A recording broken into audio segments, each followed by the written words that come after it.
So hey guys, welcome back to Rainy Voice Reaction. Karan Aujla और Divine की भाई finally EP आ चुकी है, जिसका काफ़ी देर से वेट था। ईपी में 7 ट्रैक्स हैं और प्रॉपर तो मैं एक एक करके अगर करूँगा तो बहुत लंबी वीडियो हो जाएगी। तो बेसिकली छोटी छोटी रिव्यू दे देता हूँ भाई, किस ट्रैक में क्या है और कौन किस पे हैवी है, किसका वर्थ ज़्यादा बढ़िया था और किसका हल्का रह गया।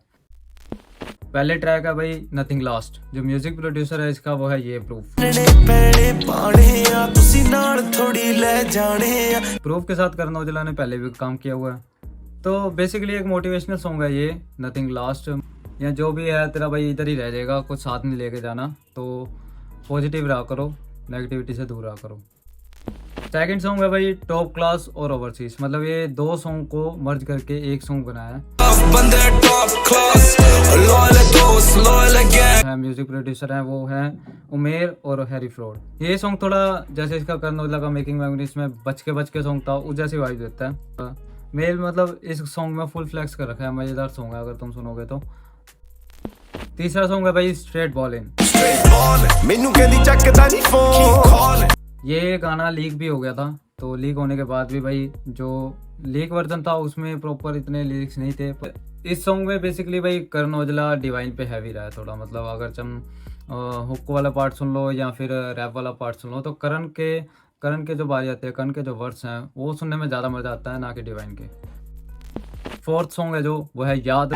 मेरे नाल नहीं आ तू, मेरी याद नहीं आ तू, मेनू याद नहीं आ तू। ये है स्नोटन बीट्स, पीआर बीट्स और एस्ट्रीपोर्ट्स, अगर मैं नाम सही ले रहा हूँ तो। मतलब 3 म्यूजिक प्रोड्यूसर हैं इसके। तो गाने में बेसिकली लड़की को कह रहा है भाई अब तो जा चुकी है तो अब मैं तेरे को याद क्यों करूँ। मतलब एक टाइम पे जैसे ऐसे होता है अकेले हो या फिर कभी याद आ जाती है, तो अपने आप को भी समझा रहा हूँ, लड़के को भी कह रहा है भाई अब अगर वो जा चुकी है तो मैं उसे याद क्यों करूँ, मूव ऑन करना चाहिए।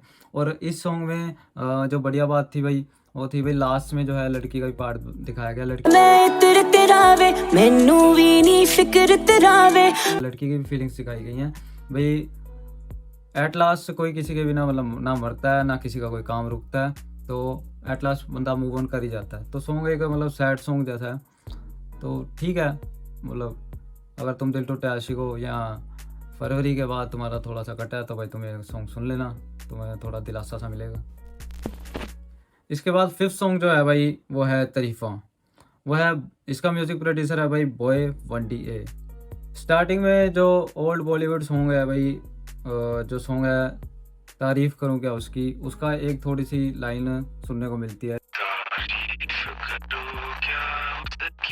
शायद उन्होंने पूरा सॉन्ग इसलिए नहीं डाला कि कॉपीराइट ना आ जाए, बट वो गाना थोड़ा सुनाया, शायद उससे इंस्पायर होकर गाना लिखा है। जब सॉन्ग स्टार्ट होता है तो थोड़ा सा ऐसे भी लगता है बादशाह का जो गाना था तेनों होर दस किन्नियां तारीफां चाहिए तेनों, तो ऐसा लग रहा है भाई वो गाना बजेगा। बट गाना जैसे आगे चालू होता है तो वाइब भी चेंज हो जाती है, अलग ही मतलब जोन में गा रखा है ये। सॉन्ग में बेसिकली बॉलीवुड एक्ट्रेस का रेफरेंस लिया गया है, जैसे कि रेखा, माधुरी, कैटरीना, दीपिका, आलिया, क्यारा, रश्मिका, इनके सबके नाम ले रखे हैं। एक लड़की की ब्यूटी को एक्सप्लेन कर रहे हैं भाई। ठीक था सॉन्ग, इतना खास नहीं था। मैं मतलब अगर अपनी फेवरेट लिस्ट में ऐड करना चाहूँ तो ये सॉन्ग स्किप ही करूँगा मैं। इसके बाद भाई जो 6th सॉन्ग है वो है हिसाब। इसका म्यूजिक प्रोड्यूसर है उमेर। तो ये सॉन्ग मैं बैंगर कह सकता हूँ भाई, इसमें मतलब पूरा मजा आता है सुनने में। कोई हिसाब नहीं है।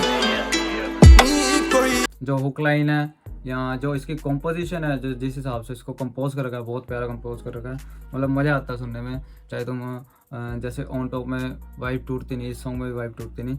इस सॉन्ग में बेसिकली जब तक कर्ण का पार्ट चलता रहता है तो सॉन्ग थोड़ा हैवी लगता है, मतलब वाइब टूटने नहीं देता। बट जैसे ही सॉन्ग स्विच होके डिवाइन का पार्ट आता है तो थोड़ा सा हल्का मतलब वाइब हल्की हो जाती है, एक स्केल डाउन आ जाता है। वो इसलिए अगर तुम पूरी एल्बम सुन रहे हो, स्टार्टिंग से एल्बम सुन रहे हो एक एक गाना करके, तो जब इसकी बारी आती है, इस सॉन्ग की बारी आती है, तो तुम्हें डिवाइन की तरफ से ऐसा लगेगा यार मतलब कुछ नवा नहीं है। मतलब ये बातें ने पहले भी कर रखी है, या इस फ्लो में पहले भी बोल रहा है, इस फ्लो में पहले भी रैप कर रहा है। तो करण औजला ने तो एक्सपेरिमेंट करा है, हर गाने में अलग अलग अपना कंपोजिशन, अपनी मतलब लिरिक्स अलग अलग करे हैं, अलग अलग गाए हैं, हर चीज़ अलग अलग करी है। बट डिवाइन की तरफ से जब डिवाइन के पार्ट आते हैं, डिवाइन का हर मतलब पूरी एल्बम में जब डिवाइन के पार्ट आते हैं तो ऐसे लगता है मतलब इसके सॉन्ग पहले भी यही बातें सुन रखी हैं, या वही बातें रिपीट कर रहा है। तो इस वजह से जो वाइब है वो एक स्केल डाउन हो जाती है, तो सॉन्ग जब डिवाइन का पार्ट आता तो थोड़ा वाइब हल्की बढ़ जाती है।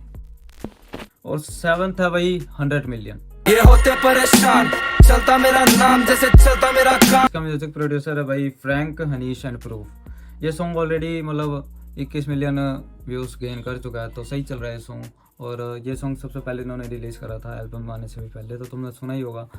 सॉन्ग में स्टार्टिंग में करण का पार्ट है जो कि पंजाबी में बोलता है और मज़ा आता है सुनने में।